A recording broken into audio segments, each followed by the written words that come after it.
Today is a pretty basic grudge match against the PlayStation 2 and the Nintendo Entertainment System. Now, I'm not going to give you hardware specs. I'm not here to bore you with that crap. I mean, if you really want to know that badly, go on Wikipedia or, of course, on Google like every other reviewer. So, with that said, alright, let's bare our knuckles out and let's break each other's jaws. So, first things first, I'm going to break into the PlayStation 2. Now, the PlayStation 2 is backwards compatible with the PlayStation 1, is a given. So, therefore, you have a large library of games at your disposal when you probably find one at a brick and mortar or, of course, at a flea market for very cheap. Most people do, they repair them or, of course, find them and they're in pretty damn good condition. Personally, I want to get myself a slim PlayStation 2. Main reason why is because the one I have now, not the slim, but the fatty one, is on its last leg when it comes to the rubber band inside of it, and I can't be messing with it too much. So, PlayStation 2 has a nice, comfortable controller. It's concurve, fits right in your hand, and it has a pretty good button layout. It has analog 2, Force DualShock 2 inbuilt into it.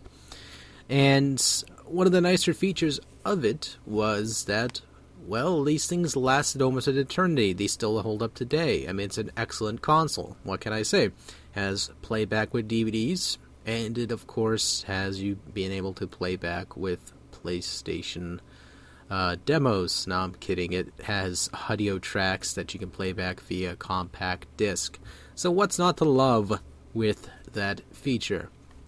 Now, with the support with the PlayStation 2, it also had a built-in modem, so you can be able to play some games online, such as SOCOM, which, again, was a very popular thing for the console for its time.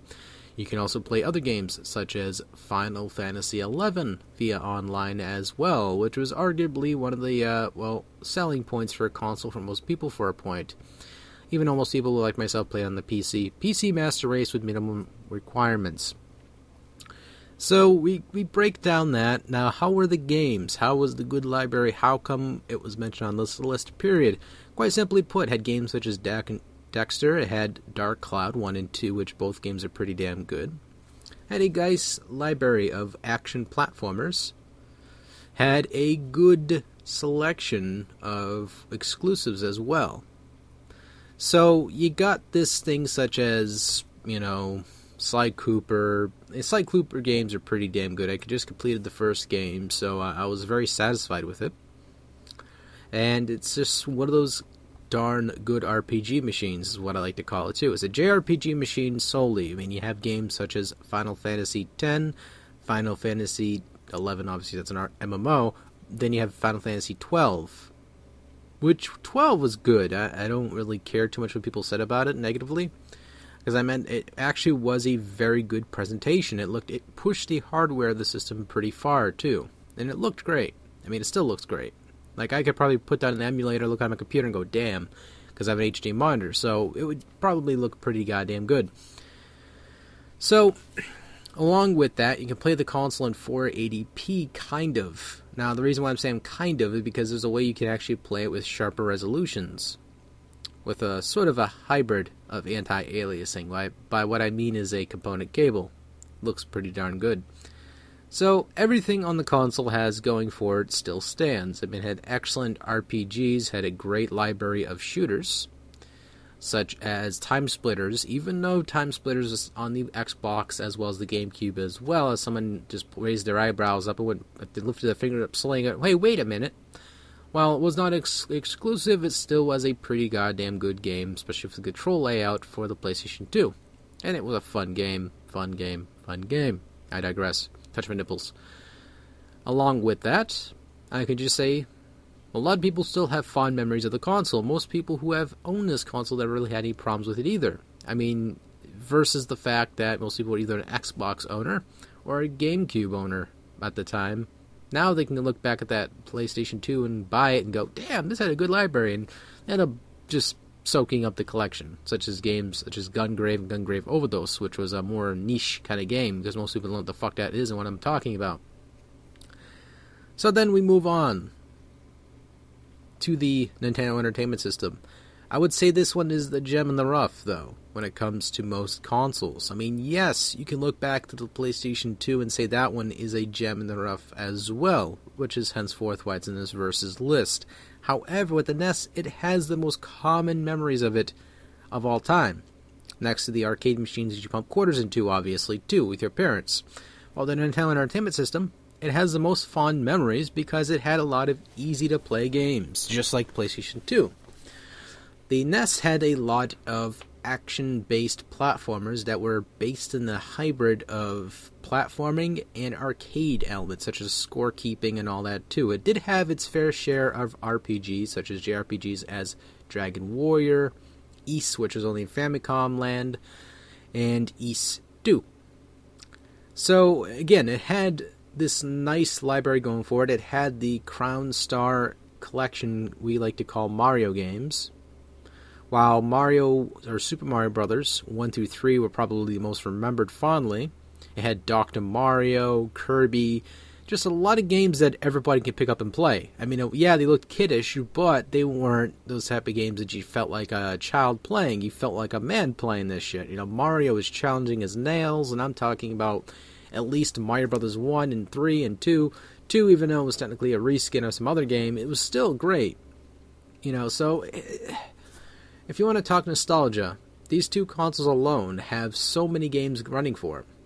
But closing off, let's talk about the controller for the Nintendo Entertainment System. For its time, it was one of the first consoles, technically by, of course, my vague memory, because I'm not too technical with any other older console besides the Fairchild. Fairchild is obviously one of the first technical home consoles of all time, but, you know, whatever the fuck ever, as I was pointing out recently, of course. So, the Nintendo controller has a 4-button layout. Now, you're thinking, what? Because I don't technically count a D-pad as a button, per se. I mean, yes, it functions as a hybrid of movement, but I don't consider those buttons. I just consider them movement. Now, the start, select, and A and B are buttons to me. I mean, yes, the connector points and NES controllers and D-pads, whatever, but, again, it's a D-pad to me, and it has 4 buttons. Catch me? Cool. So, you look at this controller, it's simple, it's easy to pick up. Anybody can pick up this goddamn controller and use it. You can give it to your girlfriend, never in her goddamn life. Her pre-adolescent life has played a goddamn game in her life. You give her that Nintendo controller, give her Mario Brothers, she'll figure that shit out real fast. Give her Tetris, she'll figure that shit. That sounds kind of sexist, I'm apologizing.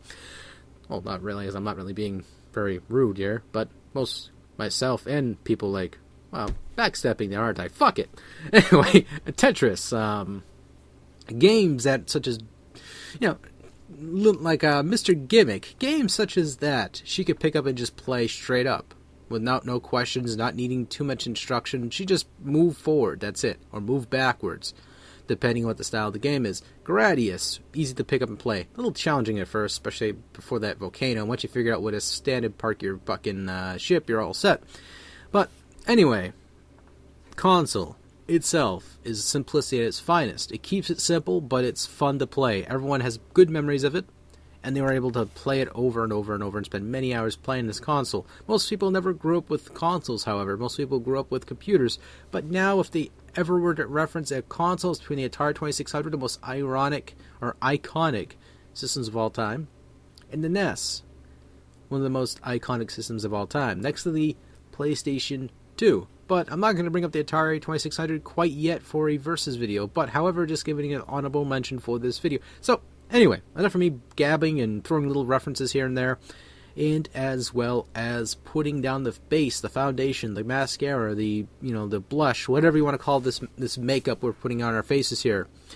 Which foundation do you want to put on your face? Do you want to put a little shade of PlayStation 2, or do you want to put a little bit of blush of PlayStation Non-2? And I'm talking about the NES. Do you want to rub that and smack that against your cheeks and make yourself feel pretty? Oh, so pretty and witty and gay. Oh, so witty. See, that right there is a West Side Story reference. If you didn't get that one, I don't know what to tell you.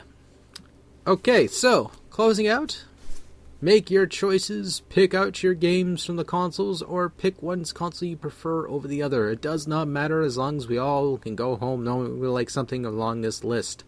So, take it easy. Thank you all for watching, and touch my nipples. Like this video for no fucking reason whatsoever, because I just think that would be funny, because people say it all the time now. Like, subscribe, and share this video!